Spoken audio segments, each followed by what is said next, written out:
Perkenalkan, nama saya Ananda Muhammad. Saya dari kelompok Pancasila ingin menyampaikan kronologi kasus Mario Dendi. Kompleks Metro Jakarta Selatan Kombes Ade Arsyam Indiradi mengatakan penganiayaan tersebut terjadi pada hari Senin 20 Februari 2023 sekitar pukul 20:30 waktu Indonesia Barat.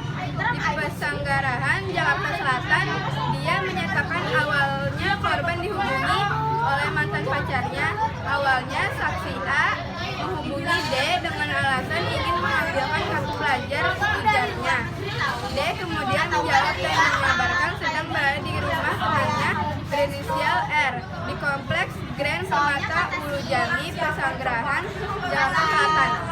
A bersama Mario Dendi Satrio dan temannya berinisial S pun meluncur ke lokasi tersebut dengan menaiki Jeep Rubicon bernopol B120DN. Awalnya korban tersebut tak mau menemui A dan rombongannya saat tiba di kediaman R, namun akhirnya korban mau menemui A dan rombongannya. Setelah bertemu, Mario disebut membawanya ke belakang mobil Rubicon.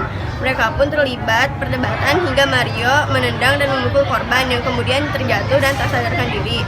Aksi Mario tak berhenti sampai di situ. Berdasarkan rekaman video yang viral di dunia maya, dia terus menendang tubuh dan kepala korban. Kemudian pelaku memukul korban berkali-kali menggunakan tangan kanan pelaku, ujar Ade Ari. Polisi pun telah mengungkap motif penganiayaan tersebut. Mario Dendi Satrio tersulut emosi secara A yang disebut sebagai pacar melaporkan perbuatan kurang baik korban.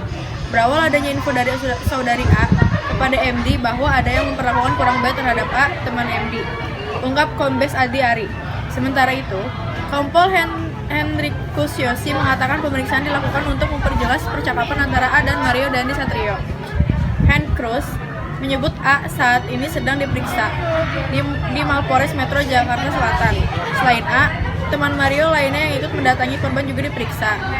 Hendrikus menjelaskan A ada di lokasi bersama dengan Mario dan S ketika terjadi penganiayaan terhadap D. Inisial A, ini pada saat kejadian ada di TKP, jadi si tersangka inisial D, kemudian kawannya S ini bersama dengan A, ini ada di TKP. Nah, apa ini keterlibatan dalam setiap orang ini? Sebelum kejadian, kemudian sampai di TKP, dan setelah kejadian itu, kata dia, Hendrikus enggan berspekulasi soal apakah A dapat ditetapkan sebagai tersangka di kasus itu. Hingga kini polisi masih terus mendalami kasus penganiayaan oleh Mario Dendi Satrio. Mario dipecat dari kampus, ayahnya dicopot dari jabatannya. Akibat peristiwa itu, Mario harus menjadi tersangka dan mendekam di tahanan Polres Jakarta Selatan. Terbaru statusnya sebagai mahasiswa pun harus hilang setelah Universitas Prasetya Mulia menyatakan telah memecatnya. Rafael pun terkena getah akibat masalah anaknya tersebut. Laporan harta kekayaan pejabat negara LHKPN yang dia laporkan menjadi sorotan.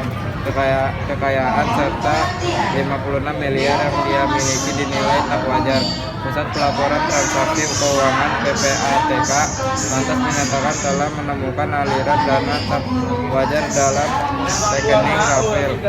Mereka menyatakan telah menemukan hal itu sejak 2020 dan telah melaporkan ke aparat penegak hukum. Menteri Keuangan Sri Mulyani Indrawati langsung mencopot ayah Mario Dendi Satrio, Rafael Alun Trisambodo, dari jabatan sebagai Kepala Bagian Umum Kanwil Ditjen Pajak Jakarta Selatan. KPK pun menyatakan akan memeriksa harta kekayaan